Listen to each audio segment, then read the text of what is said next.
That was an unintended benefit of live streaming lessons, like bringing a lot of substitute instructors or new instructors was, I found if I go out and watch lessons, they get nervous, they teach different, they are quieter, but I can just sit and watch it on Facebook and take notes. Like I just 2 weeks ago, I had an instructor who I had a feeling that she would get really sidetracked by the weak link in the lesson, and then everybody else was kind of just going around the arena, and she would just follow the weak link around for the whole lesson. And so I tuned in and watched her one day and just took a bunch of notes of like, hey. Can we get Travis on here? This was the scenario, this is what happened, this is another way you could have handled it, where it could have kept the lesson on, going in a better direction and not leaving the stronger riders without instruction, but also giving the weaker rider a good shot at everything too. And I actually sent her the notes and then talked to her in person too, so she had like everything from the lesson of like, hey, this is, in this situation, this is a way we could have shifted and done something different. And then I talked to her too, and then just left it at, if you run into it again, you can always come talk to us to help you solve through problems. I've been surprised, like our instructors are really, they always come to us with stuff of like, hey, with this student, every time I teach them, I'm having this problem. And they've been really open about that stuff. I was worried initially that, it would be kind of like feeling disconnected from what was really happening in the lessons, but I don't know, it's been a really good experience actually to have new instructors, so. Yeah. It's a teachable moment. Yeah, exactly. I mean, most schools have no formal training. All the schools that horse barns I worked at, there really wasn't a training other than like, I guess, shadowing, which is something. But like, it's nice to go through an actual training, like watch a bunch of videos of somebody doing your job and like, you've already figured all this stuff out, right? So the new training going in is like, we here are like the 3 traps that everybody falls into. Spending all their time with the weakest rider, whatever it may be. So that I go into the job knowing all the mistakes the last 10 people have made, right? And then I'm going to make some new ones, but that's how things get better and better. Do we have another mic for people if they're talking, Dwight, that we could set up? Well, when we do continued education, like every few meetings that we have with our instructors, we do like in person where we have either like students who maybe earned extra lessons for something or whatever come in, and we set up scenarios and like try to do like scenario teaching essentially. Yeah. And typically we base it on like what has come up the most from instructors, like, hey, students are struggling with confidence because all horses are worried about this end of the barn or whatever, and so we'll set up stuff like that where we can walk through with them a little more specifically in real time and with real students. I found is a big part. We used to do it with like us as riders or whatever. Yeah. It doesn't work as well. But we can fix it. Yeah, and the problems don't, like, they're nervous to teach you, and so we found just bringing in students that either, like I said, earn extra riding time, or students who would feel like are good for the trainings, we have them come in and set up scenario trainings like that. So, and that's been a big help too. So Yeah. That's very cool. So when you did the live stream stuff, where you were able to watch your instructor, was that known out in the arena that we're live streaming? yeah, we live stream all of our riding lessons. Okay. So they set up the live stream themselves. So all of our instructors, when they start a lesson, they set up the live stream. So all the lessons get live streamed into our private Facebook page. So we can tune in and watch anytime.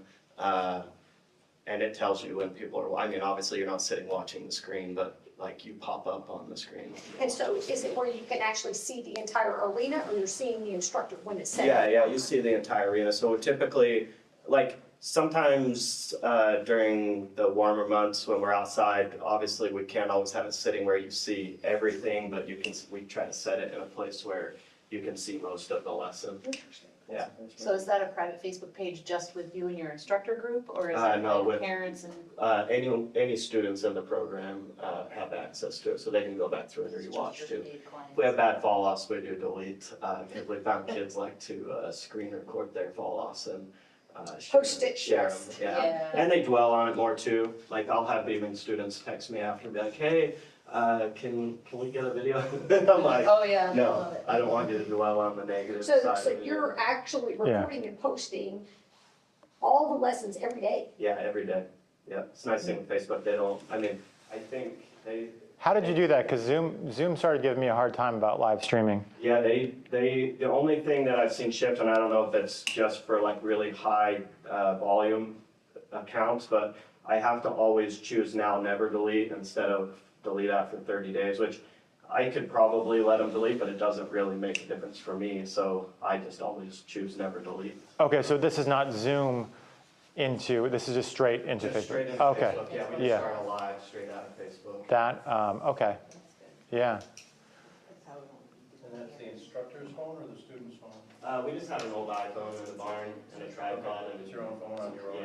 yeah, and it just, we have Wi-Fi at the barn. But you don't have a wireless mic? No, I've had people ask me about miking, and I might do that. Micing's tricky. We all talk under our breath a little. I get in trouble sometimes still, because I do have some parents that really watch closely sometimes, and sometimes I'm a little too close to the camera and I talk under my breath sometimes. And not that I say bad things about those students, but I will cuss under my breath sometimes, and people will text me like, hey, you know, we are watching. Like, oh yeah, yeah. That's interesting. Yeah. That's really good. Because to me, the audio is almost more important than the, I know, that's, Video. we do have microphones because where we film curriculum, a lot of stuff, I could do a microphone pretty easily. It's extra steps though, and it's one of those. extra like, risk. Yeah, even well, setting I up the think, lives for yeah, like, I mean, these are all personal decisions, you know what I mean? Like, if you want, like, that's radical transparency where every parent can watch every lesson and they could go back and be like, you said, you know what I mean? So there's a liability risk, I think. There's also, but if you did have it all and it was just something that you reviewed with your team behind closed doors too, it's all a personal decision. It's Well, worked. you can hear, I mean, we all Yeah. talk fairly loud when we teach, and. So you can still hear, like, yeah. It's never further than probably 50 feet from you, so I mean, you can hear what's going on, you may not get every single word, but I mean, you can still hear, Yeah, get the point across of what's being taught, so. right.